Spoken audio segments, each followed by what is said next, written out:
So I suppose I'm not the only one who wants Robert Pattinson to beat the fuck out of Colin Farrell right now, right?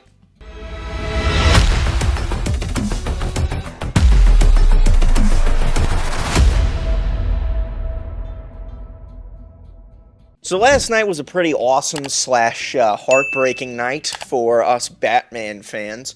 It's awesome on one hand because we got an incredible finale to an incredible show that may go down as probably the best, if not one of the best superhero-related TV shows of all time. I think you can probably put it up there. I think it's definitely up there with Daredevil and the Pine. It's probably the best.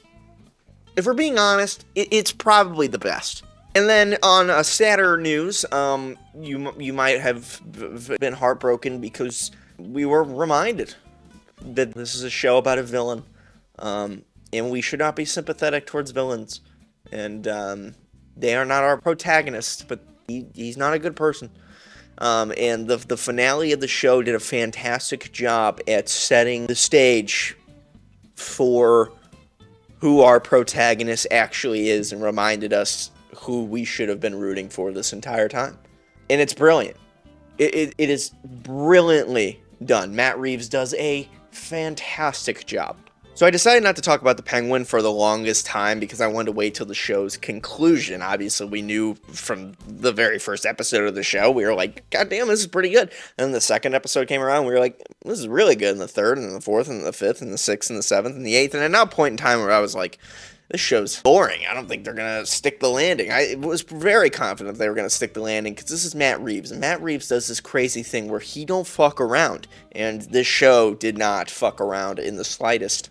The show ended with Oz locking Sophia up, which is Oz beats Sophia Falcone and makes sure that she goes to jail, which is a fate worse than death to her, which kind of puts him in the despicable list. Oz, but we knew Oz was despicable and a bad person and is a crime kingpin. And he becomes the king of crime in Gotham City, losing his mother via a stroke in the process. And throughout the entire show, we see Oz lie and trick and steal and do heinous, horrible things throughout. And we root for him a little bit, but we know he's not a good person. But if there was anything that was incredibly wholesome was his relationship with Vic, a kid that was introduced at the beginning of the show that Oz decides not to kill after Vic sees him murder. Who did he kill? What was the brother's name? Alberto Falcone? I don't know. I don't know. It was brother. Can't remember. But ever since then, he had this great, really wholesome relationship with Victor, and they have really good scenes together, and it's very wholesome, and Vic trusts Oz, and Oz trusts Vic, and it seems like he's going to make Victor his right-hand guy, and there was a little bit, I believe, in the last episode where he looked a little scary towards Vic, and they ended up hugging at the end of it, I believe. But throughout, it seemed like mostly the person that he trusted and was the most wholesome to was with Vic.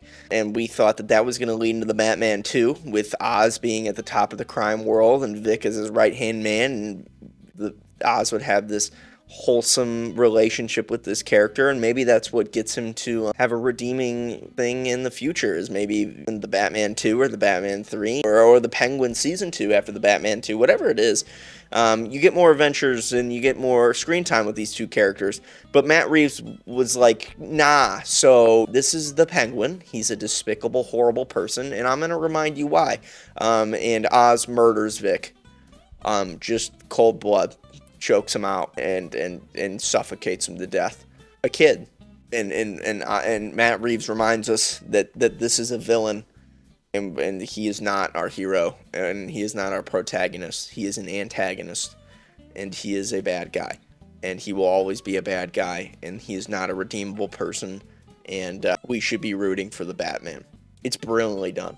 It reminds me a lot of, I was watching something about God of War Ragnarok whenever they decided to kill Brock, and the creator of the game described it as killing Brock was killing the family dog, where it was the character that we loved the most or really liked about and had wholesome scenes with everybody, and we just really liked that character, and they killed Brock to give Odin a sense of real evil to him, and it was brilliantly done. However, this is a little bit different because in the God of War games, we weren't following Odin. We were following Kratos and Atreus.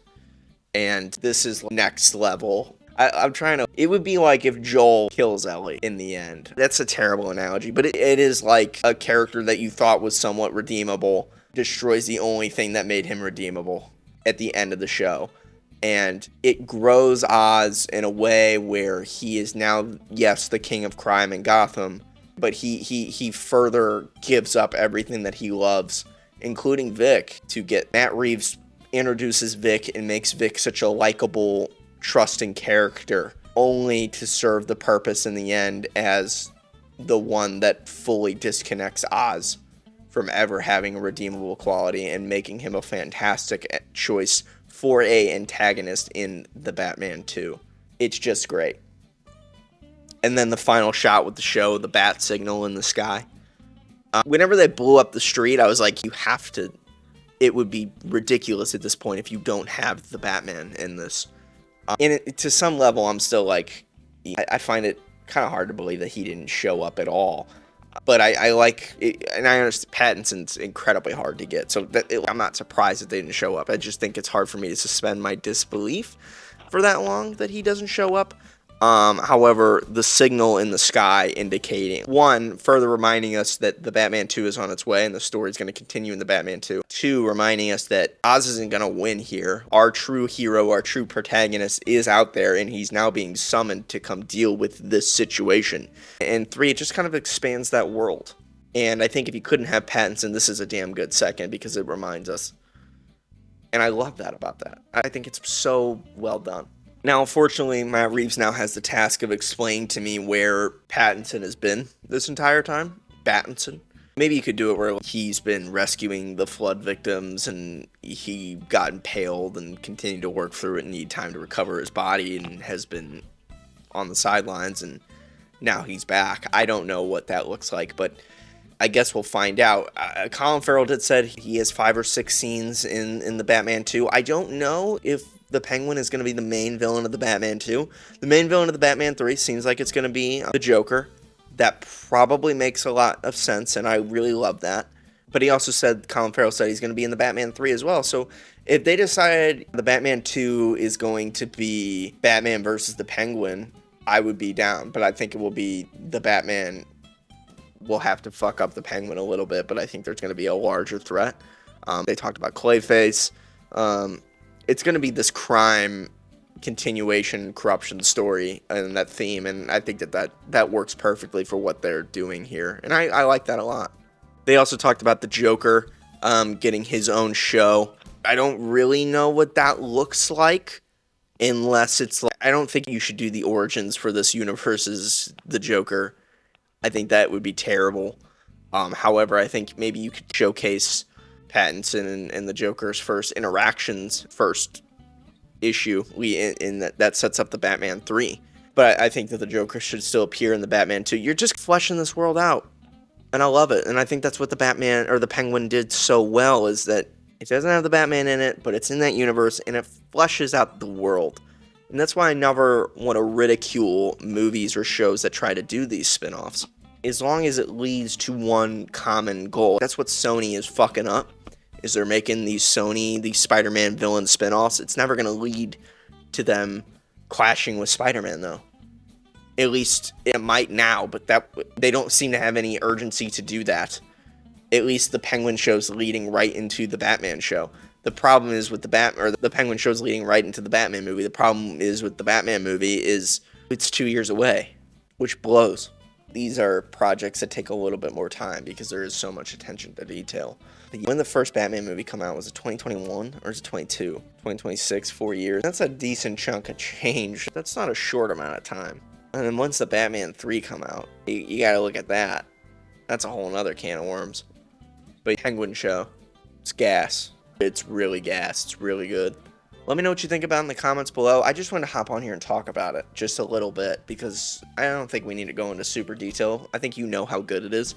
If you didn't like it, let me know why you didn't like it. I'm curious to hear about everybody's opinions of this show, but it's really good, and I think Matt Reeves did a fantastic job, and I think he continues to do a fantastic job. Again, I wish This could just be in the James Gunn universe. And we could just make Pattinson's Batman be Batman and continue to make these grounded storylines within Gotham. But I feel like we can expand. That's okay. He can develop into that Batman. But I understand why James Gunn wants to go the route he wants to go. He wants an older Batman so he can already have the Bat family introduced into it. I get that. That makes sense, because we haven't seen the Batman family, really. And at least we've seen some Robins and some Batgirls, but I get it. I understand why he's doing it. Now, I'm not mad at the decision to do it, but I don't want to ever really say goodbye to the Pattinson universe. It's so well crafted and done, but everything good must come to an end, I guess. So let me know what you think about the Penguin.